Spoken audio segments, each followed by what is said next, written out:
And then there was one. Amid the promises of the descendant of the mighty raptors and the original Rick Roll, alas, there he stood alone, a simpleton with a microphone. Yet did he go on like a shining beacon in the dark, dark night. I shall watch vigil for Rooster and Rick, he said. And so, then, there was one. This right here has the ability with a 30 caliber clip to disperse with 30 bullets within half a second. Just when I think you couldn't possibly be any dumber. You're listening to your weekly dose of BS, Ballistically Speaking. The Ballistically Speaking Podcast.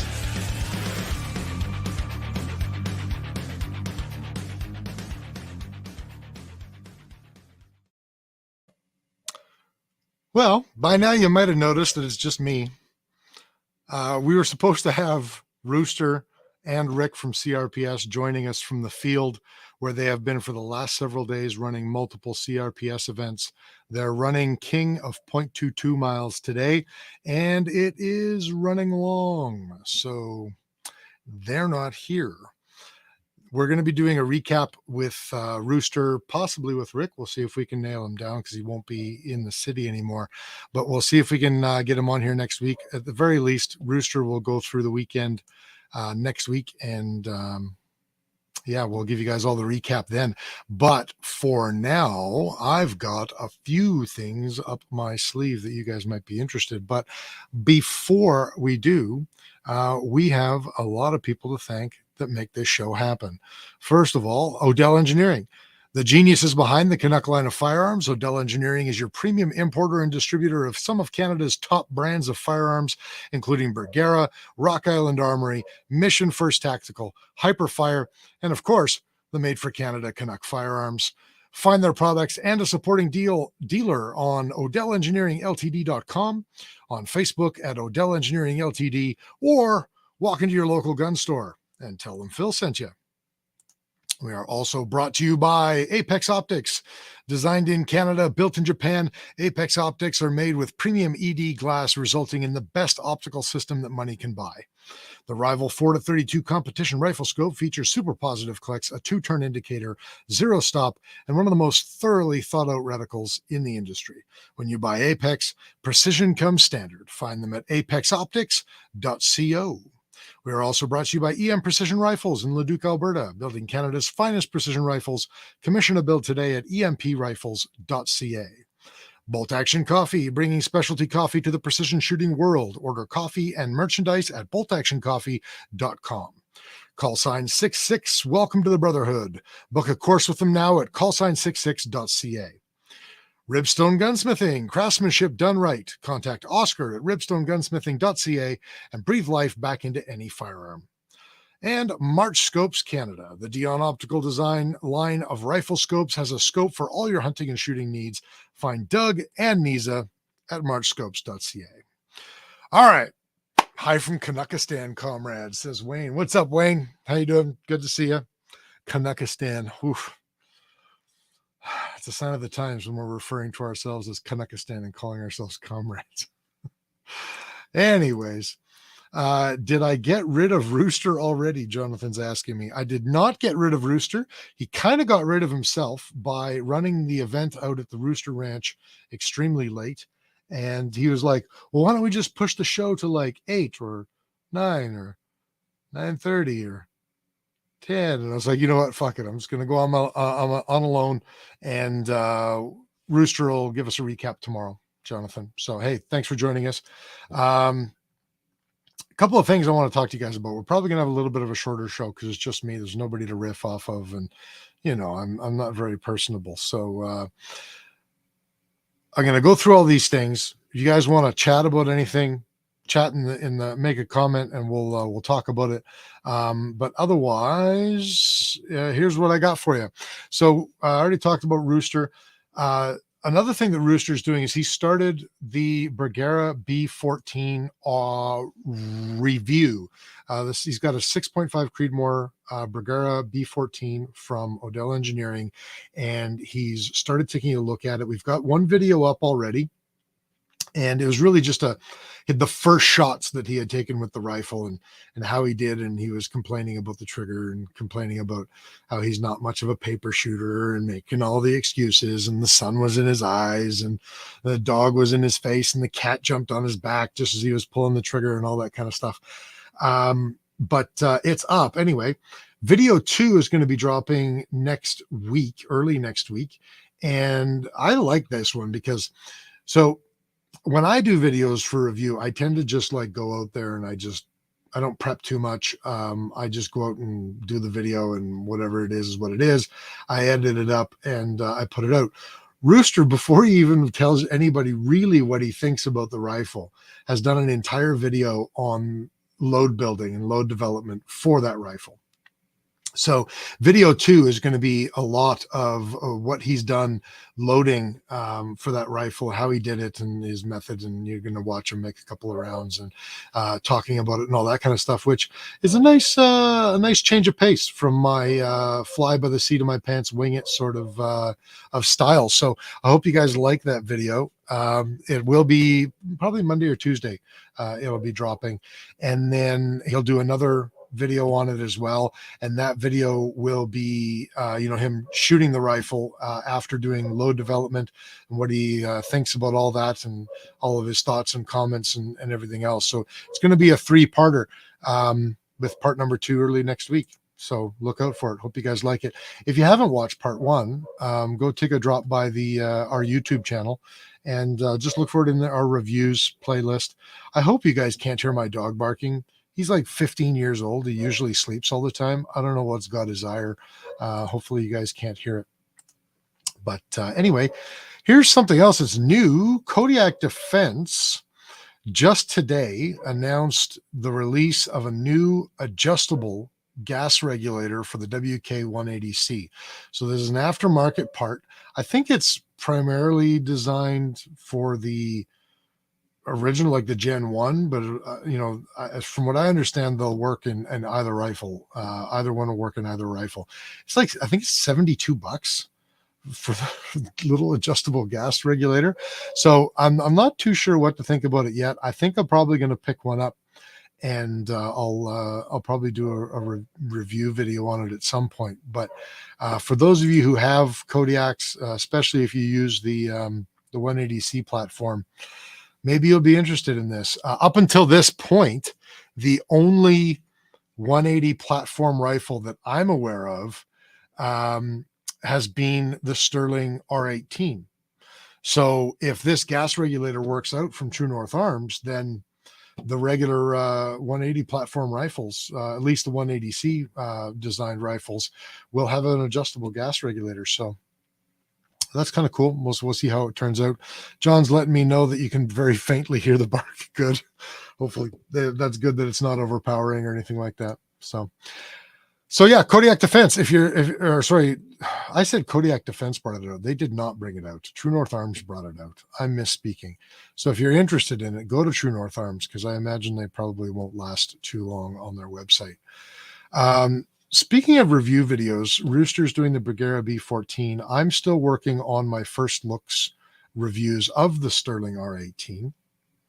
And I was actually out today for several hours, and I was doing an accuracy test. And I kind of expanded it for anybody who's seen the accuracy test that I did for the first looks on the WK-180C. I've expanded it a little bit with the Sterling R18 in terms of I went and got more different types of factory ammunition to try different types of ammo through it. It looks like lately, as in like the last couple of weeks, there's been a little bit more selection on the shelves of a lot of gun stores. Not all, but there seems to be more coming back. I'm hoping that that's a positive sign. As I mentioned in the video, though, the cheapest ammunition that I bought for this test came out to just over, it was like $1.15 per round for 223. Let that sink in for a minute. The most expensive that I bought was, what would that be? Oh, no, sorry. Yeah, $1.15 per round. And then the most expensive that I bought would be about $2.20 a round, which is feckin' bonkers as far as I'm concerned. So the prices definitely are not stabilizing, but it looks like there's a little bit more selection right now. So hopefully, with a little bit of luck in the next little while, that'll mean some more stabilization in pricing. But with the 180C Gen 2, I think I tested 5 different types of ammunition. This one I tested 8 different types of ammunition. So it'll be coming out in another week or two. And I got some pretty surprising results.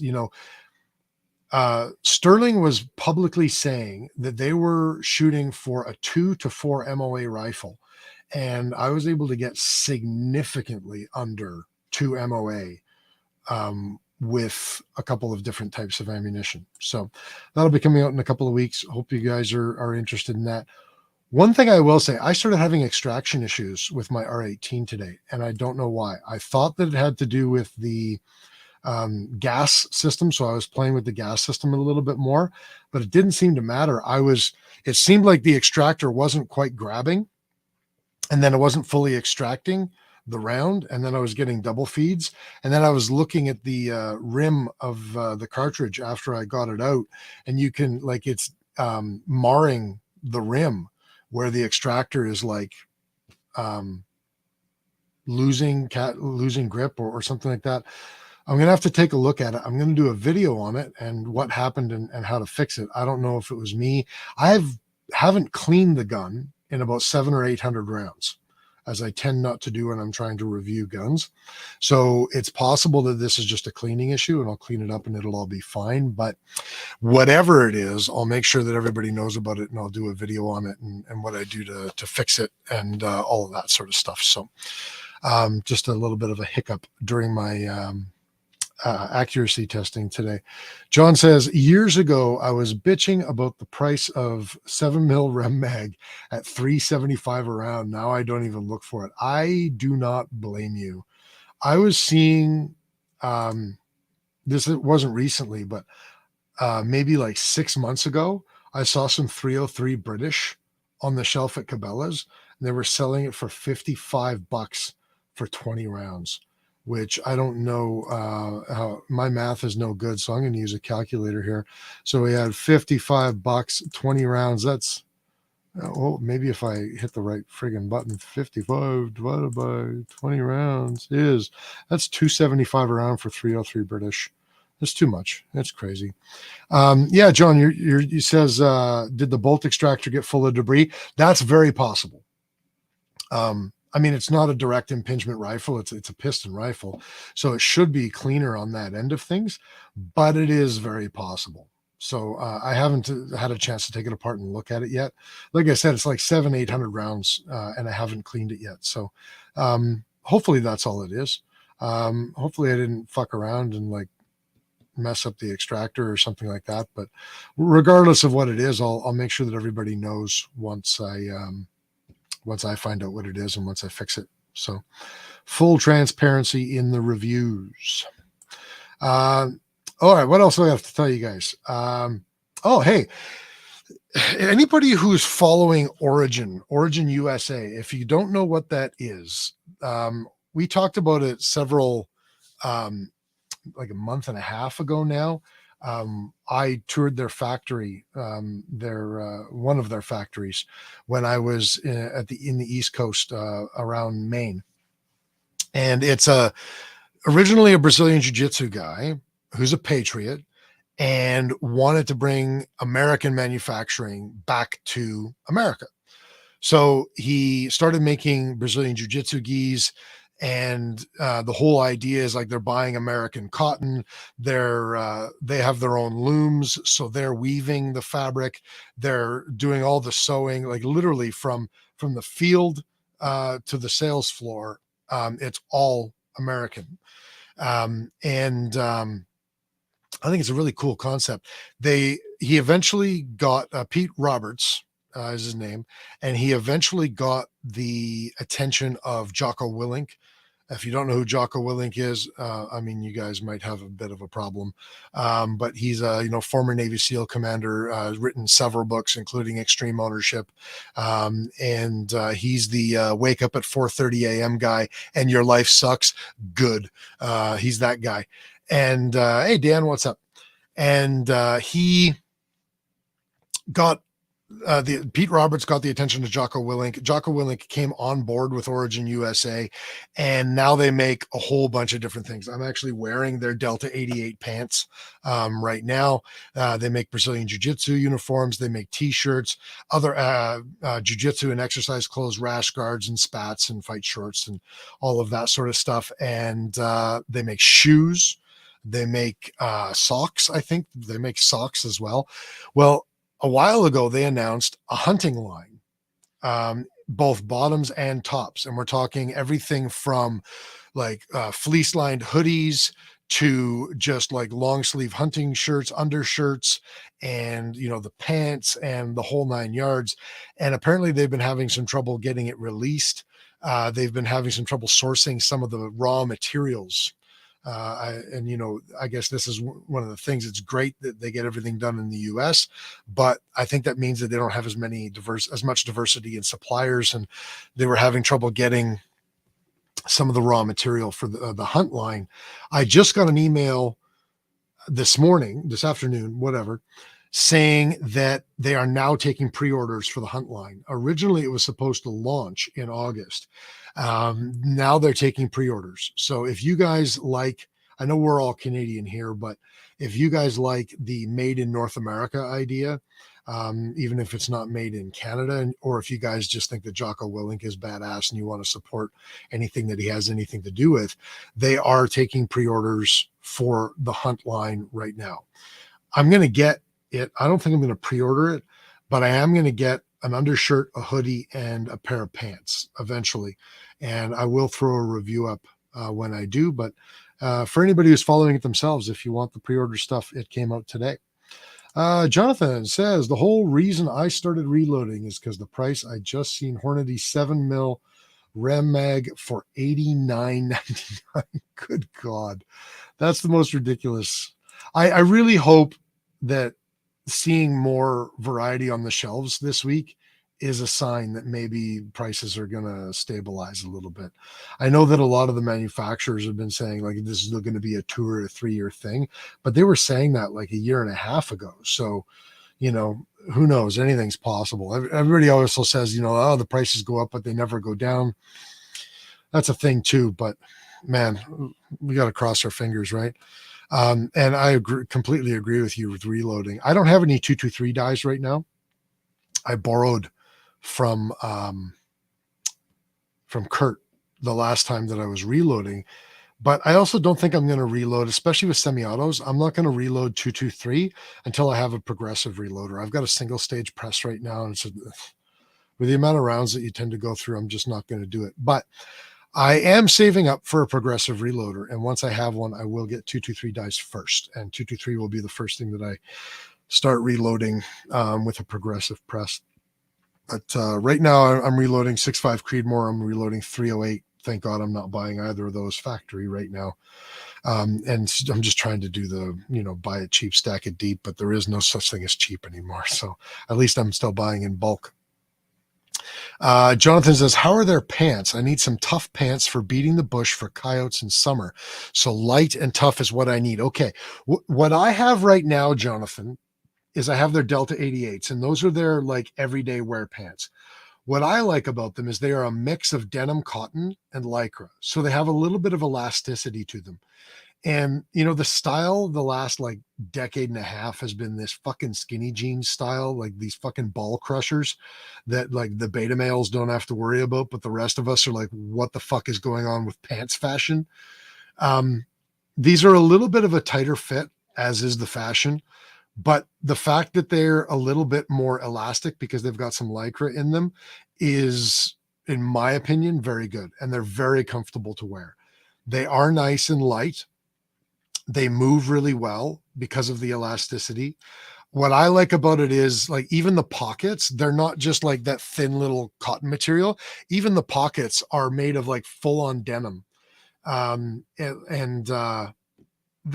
like the Delta 88 jeans. I've been wearing them for the last month and a half or so, and I really like them.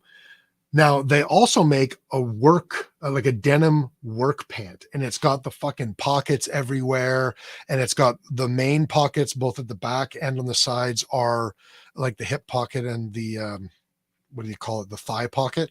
Um, they're oversized and they're super wide, and they've got on the thighs, they've got extra pockets for like putting your cell phone in or for putting a tape measure on, or all that kind of stuff. And they're heavy. They're double layered, and especially at the knees and in the thighs where things start to wear out.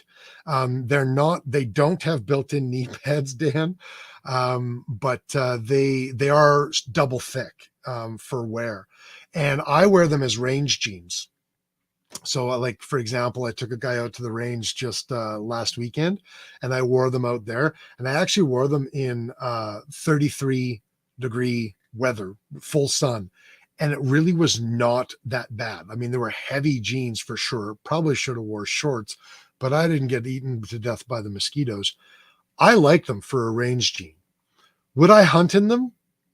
I don't know if I would hunt in denim anyways, because I'm always hunting when there's snow on the ground, and denim really holds, the water and all that kind of stuff. Plus, I'm always wearing ski pants when I'm hunting. So I don't know how useful the hunt line is going to be for me in terms of the pants anyways. But if they build the hunt pants anything like they built their work denim jeans, I'm just going to go ahead and say that they're probably going to be quite good. I have yet to see a bad product from them. I own a pair of their boots. I have multiple pairs of their Delta 88 jeans. I have their work jeans, and I have a couple of their t-shirts. And I like what I see out of them so far. And, obviously there's the whole like American made, call it North American made from start to finish. I'm a fan. So I'm afraid I can't give you a completely straight answer on the hunt line of pants, but if they're anything like their regular pants, Jonathan, they'll be good. Somebody was saying here, Kevin says, I couldn't comment as anonymous. BS podcast made me sign into Facebook. Rob Arms XCR came with an adjustable gas block, would have all kinds of issues if not set properly. The tiny holes in the adjustable block needed cleaning often, or the unit would quit working. That's good to know. Good information. Now, is the XCR like a 180 platform rifle, or did they just take the bolt carrier design from the 180 like so many other rifles did? Like, I thought that they weren't a full-on 180 design rifle. I thought they were kind of like their own sort of novel kind of design, just with the 180 style bolt carrier. Correct me if I'm wrong about that, but that's interesting to know, Kevin, about the adjustable gas block that it came with. That's interesting for sure. Dan says, I need some better 223 dies than my Lee ones. I was actually going to buy Lee ones. Most of my dies are Lee pace setter dies that I have right now. I'm happy with them. They do good. I'm not that great of a shot anyways. And, I could load the most consistent precision based loads and I'm still not going to shoot all that great. So I'm pretty happy with my Lee pace setters, but what do you like best, Dan? Like you said, you need better than your Lee ones. What would you use if money was no object? Would you use RCBS? Like what? Just let me know in a comment, and I would let me know what you'd use. Am I going full length for 223? Dan says, I kind of go full length for everything. I thought that you were supposed to go full length for semi-automatic anyways, aren't you? Semi-auto. I thought that was the standard. If I'm wrong about that, someone correct me. Usually Rooster's here to tell me these things, but I'm gonna have to rely on you guys tonight. Cliff, hey, how's it going? Cliff says hello. Jonathan says, my favorite pants right now are from Costco, made by BC Clothing. Interesting. Is is BC as in like British Columbia clothing? Are they a Canadian brand, or are they a Canadian brand but not made in Canada, or like what's the deal with them? Because I actually haven't heard of them. Dan says, what's the brand again? Sorry for coming late. I'm guessing, Dan, you're asking about the hunt pants that I was talking about. That's Origin USA. Yeah, I think it's just originusa.com, or Origin Maine is what they used to be called. It's a American company from field to sales floor. Everything is American cotton and weaving and everything. So, and they're coming out with a hunt line that's available for pre-sale as of today. Dan says he's got himself some Redding dies for his 6.5, and you love the quality of the Redding dies. Interesting. What's the price difference between a Redding die and a Lee pace setter dies, for example? Let me know that, Dan. You're also saying if money was no object, it would be the short action customs dies. What's so special about those two? Let me know, because I'm not familiar with them. Again, Kurt's usually here to help me out with the reloading stuff, but not today. Rob Arms is on the list now. These things were proprietary.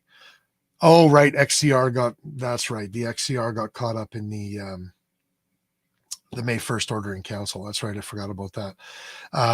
But they were proprietary. Okay. So they were a novel rifle. They were just using the 180 design for the bolt carrier. Yeah. Cool. All right. Yeah, Dan, full length is better for semi-auto. I thought that's the way that it was. Yeah. Okay. That's good to know. Cool. So yeah, the hunt line, honestly, guys, I only have one more thing that I really need to talk to you about, and I'm more than happy to sit here and jaw jack with you guys as long as everybody wants to chat with me. But one more thing on my list to make sure I let you know. Lynx Spectre Ballistics International, SBI, which is not Spectre Limited. Keep that in mind. They had the Lynx 180B, and they had a lower receiver and upper receiver. They've apparently redesigned. Ballistically Speaking podcast says, crap, I can't log on. I'm assuming that's Kurt trying to log on. Don't log on through Facebook. Just log on your phone, Kurt. Come in through your phone. If he logs in, guys, I'll bring him in obviously right away. But so Spectre Ballistics International has redesigned their Lynx 180B lower receiver, apparently. It's apparently like a quarter pound lighter than both the 180C and the MCR. I'm going to say that that's a quarter pound lighter than the Gen 1 180C and the MCR. The Gen 2 180C is significantly lighter than the Gen 1 180C. It'll be interesting to see if the new Lynx 180B is actually lighter than the Gen 2 receiver. However, they also have redesigned the magwell, which looks very interesting to me. They have a proprietary screw-in front pivot pin on the receiver. They say that it is compatible with the Generation 1 and 2 180C uppers. And they have a removable, what the hell would you even call that?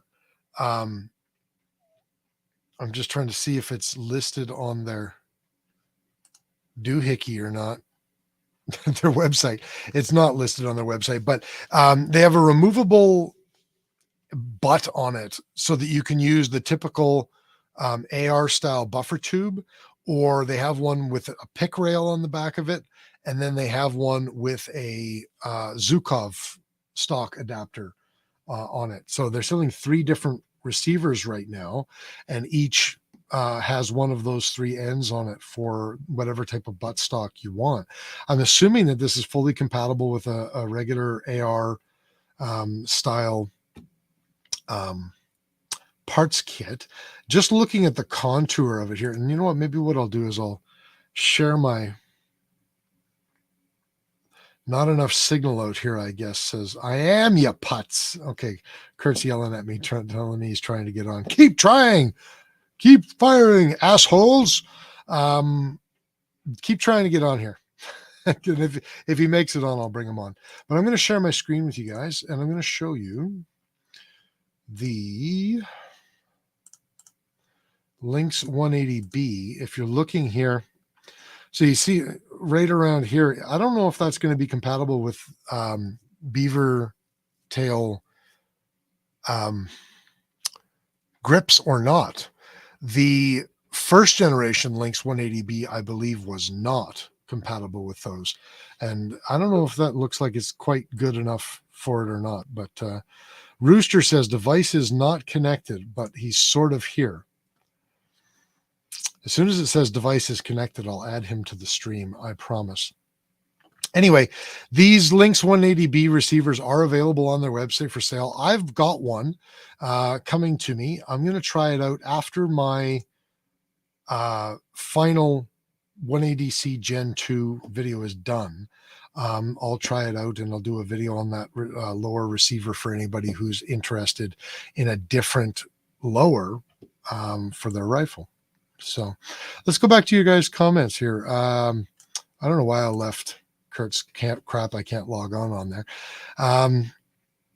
Jonathan, those pants, those BC, what were they called? BC Clothing Company. You're saying all made in Canada with products from the USA. Interesting. I'll have to check those guys out. BC Clothing, sold in Costco. Cool. That's very interesting. Dan is now Boone. He changed his name because there's too many Dans, and one, me, is dumber than the other. Okay, so he's Boone now for all of you that are on YouTube. Dan Castillo says, Kurt's gone. My 3-die Redding set came with a FL full length sizing die, neck sizing die, and micrometer seating die for $200. The only other thing that I need for my reloading bench is an auto charge and an expander mandrel set. Interesting. $200. You do have to admit though, like $200 compared to like $59 for a set of Lee dies that would have, approximately the same thing. But I really just don't know. I don't have enough experience with expensive dies. I don't really know what the difference is really going to be with them. I'm sure you guys do. I'm sure there is a difference. I've never had an experience with a more expensive set of dies, so I don't know what it's like. But cool, Redding. Maybe someday I'll check out some Redding dies. Do you think, Dan, it would make a difference with like a semi-auto gun, or is this like, if I'm going to go with a more expensive set of dies, am I better off like are we talking about more consistency from cartridge to cartridge with more expensive dies, or are we looking at like, things are going to get jammed less and you don't have to be as liberal with your lube and all of that sort of stuff? Is that a difference with it, or like what's the difference? Let me know in the chat below. I have no other things I wanted to talk to you guys about. Kurt obviously isn't going to be able to make it on because internet problems. So that's cool. I'd like to hear what Dan's got to say about the different quality of dies. So I'm going to keep you guys on for a minute here, but I'm also going to say, if you're still watching us live and you haven't yet, please hit a like, a thumbs up on Facebook, or a heart on Facebook, or a thumbs up on YouTube, or whatever you want. I don't know what platform everybody follows our stuff on. If you're on our YouTube channel, obviously you're getting the live show and you're getting all of our other content. Our reviews, our live on location stuff, all that sort of stuff. If you only follow us on Facebook, you may not get a lot of that stuff. So make sure you're following us on YouTube as well. Subscribe to us. Also, make sure you hit the notification bell, because that's how you know when we have new stuff coming out, because a lot of times our content won't show up in the algorithm. So make sure you do that. I just thought of a couple of things. First of all, make sure you do subscribe to us. We're over 900 subscribers right now. The first milestone as a YouTube channel, in case you don't know, is 1,000 subscribers. And that opens a number of doors in terms of our ability as YouTube creators. We're going to do a video, our 1,000 subscriber celebration video. and it is going to involve me drinking river water. And I'm not kidding about that. I'm going to drink river water. Um, it's going to be part of our 1,000 subscriber celebration video. And yeah, so if you want to see me take a chance at Giardia or something, beaver fever, whatever, then make sure you subscribe to our YouTube channel and share it around. Tell all your buddies, make them subscribe to our YouTube channel. And as soon as we hit that 1,000 subscribers, look out for that video. I'm sure I'll live. We have a very modern healthcare system, but we'll see if I get sick or if I don't get sick. And I'm not just going to go drink river water, like out of like dip my head down like a deer or whatever. It's going to be more involved than that, but I am going to drink river water. So if you want to see me do that, make sure you subscribe to our YouTube channel, but also follow us on our website. It's a pretty comprehensive website. It has pretty much all of our content in one place on the website, bspodcast.ca. Right off the bat, you'll see our live episodes and followed by our blogs, and the blog stuff, all of the written blogs that have been done. The only place to find those is on our website, bspodcast.ca.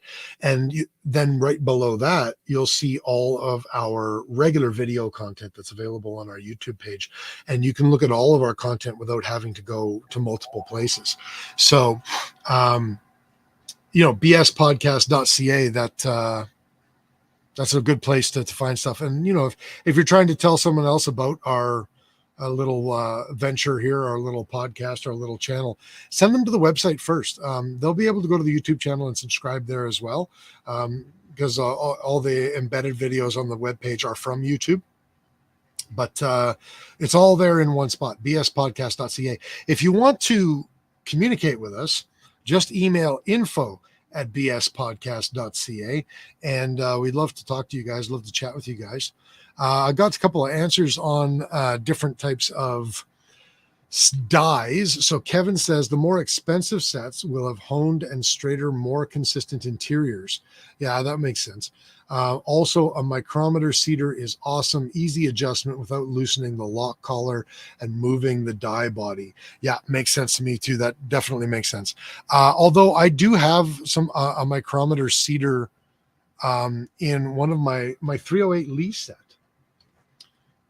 It's an ultimate reloader die set from Lee.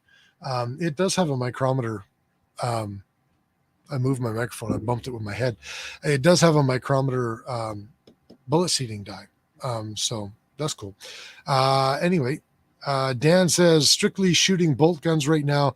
Somewhat from what I've been researching, the better quality your dies are, it generally will help with your consistency for standard deviation and extreme spread. Yeah, that makes sense to me, especially if what Kevin is saying with the more consistent interior.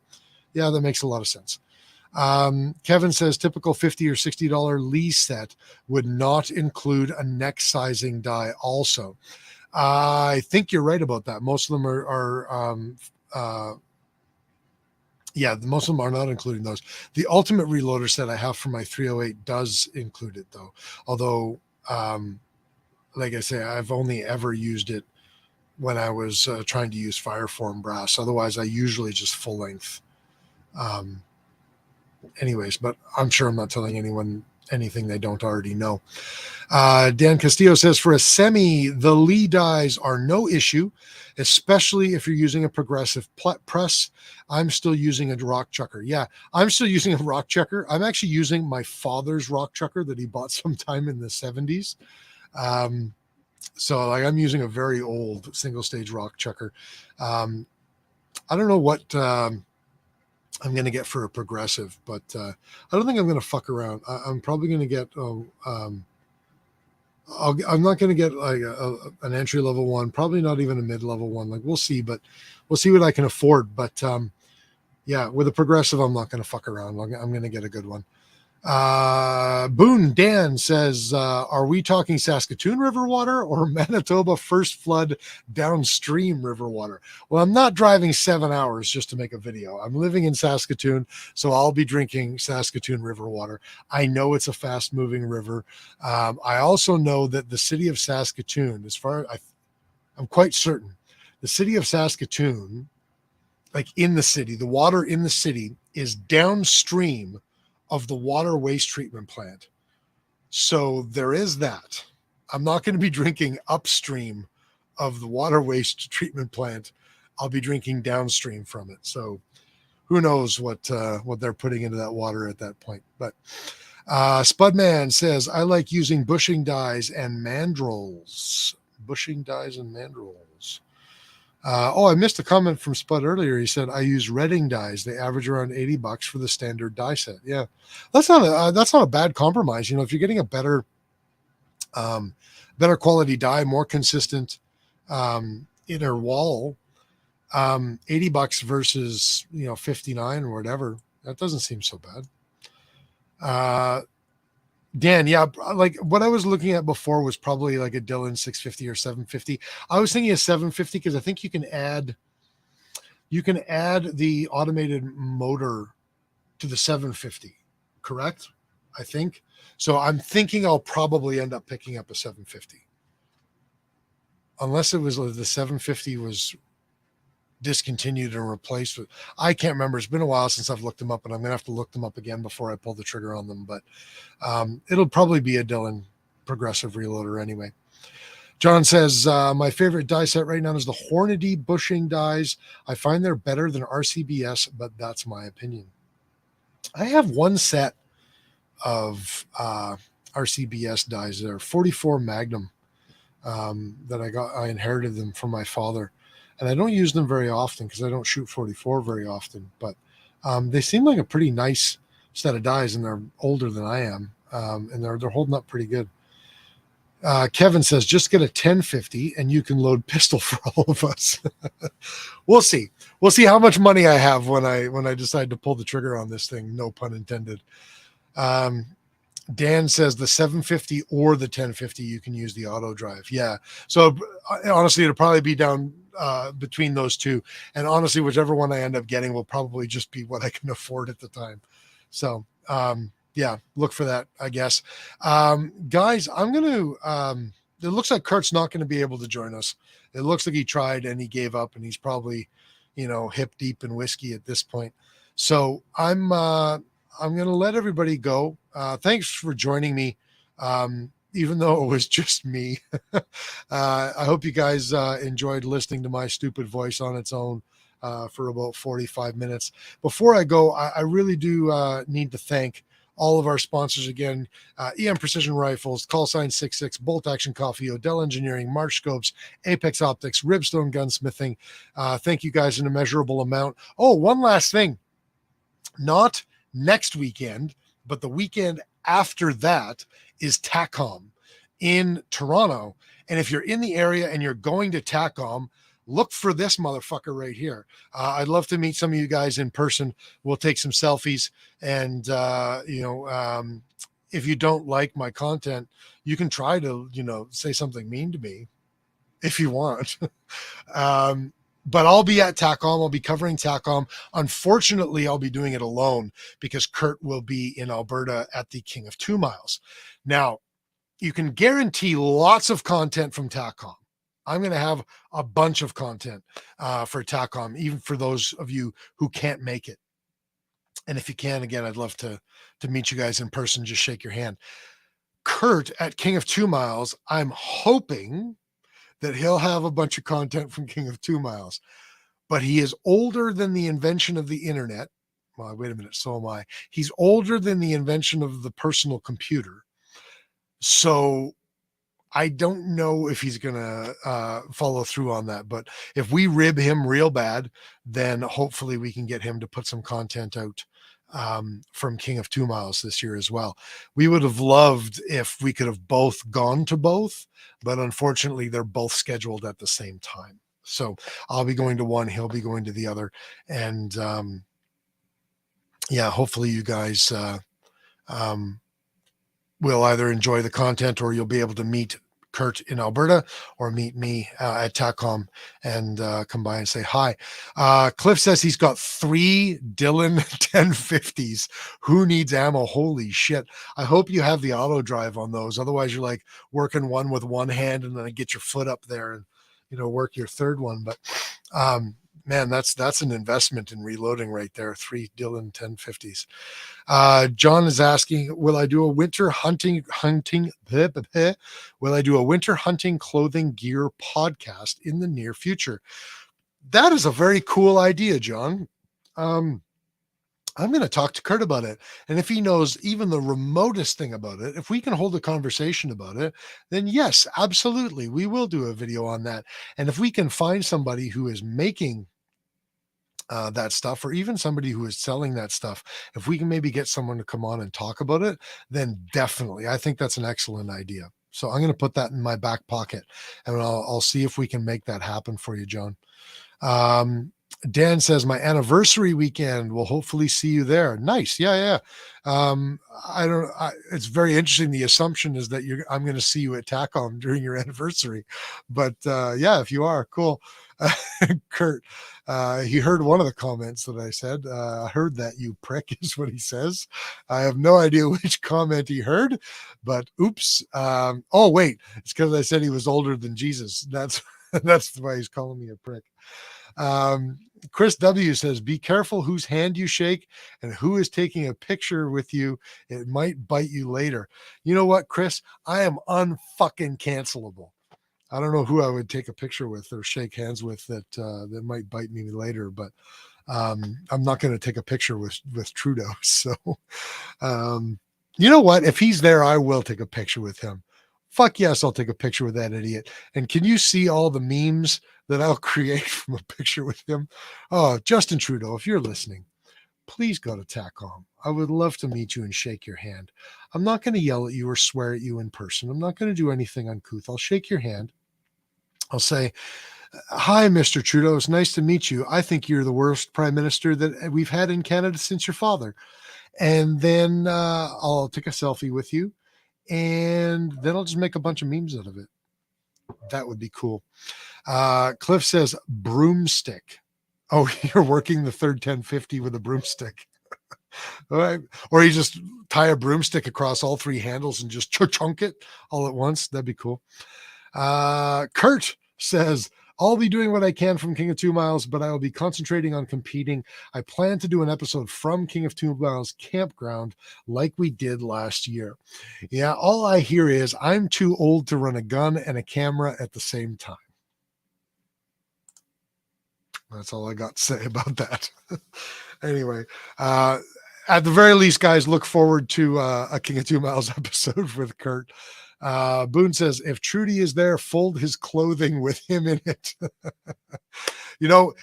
He accepted a boxing match with Brasso years and years ago.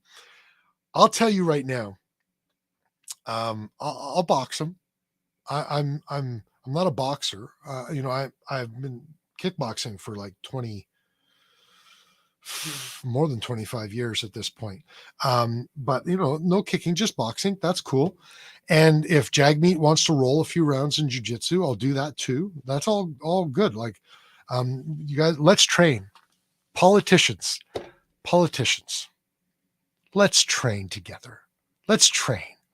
Jagmeet, let's do some jiu-jitsu together. I know you like jiu-jitsu. And Justin, let's box. Let's just train some box. I'll hold pads for you even. Maybe we'll spar a little bit after. It'll be fun. It'll be great. And then we can just talk a little bit. We'll talk a little bit about some of your policies. And, once we've broken the ice with training, I'll just let you know, maybe do things this way now. And you'll listen to me because I'm fucking delusional. Kurt has grounded me So I'm starting to talk shit about politicians that I'll probably never meet in my life. So maybe it's time for me to log off. Guys, thanks for joining us. Thanks for joining me. Hopefully it'll be me and Kurt again next week. Hopefully we'll be able to get Rick to join us. I don't know. We haven't talked to Rick about that yet. Kurt, obviously you're listening. Maybe Rick is too. If you're available next week, Rick, it'd be great to have you on so that we can talk about CRPS. And because I'd be looking down on them. Yeah, exactly. And we'll see you guys all next week. Take it easy. This right here has the ability with a 30 caliber clip to disperse with 30 bullets within half a second. Just when I think you couldn't possibly be any dumber. You're listening to your weekly dose of BS, ballistically speaking. The Ballistically Speaking Podcast.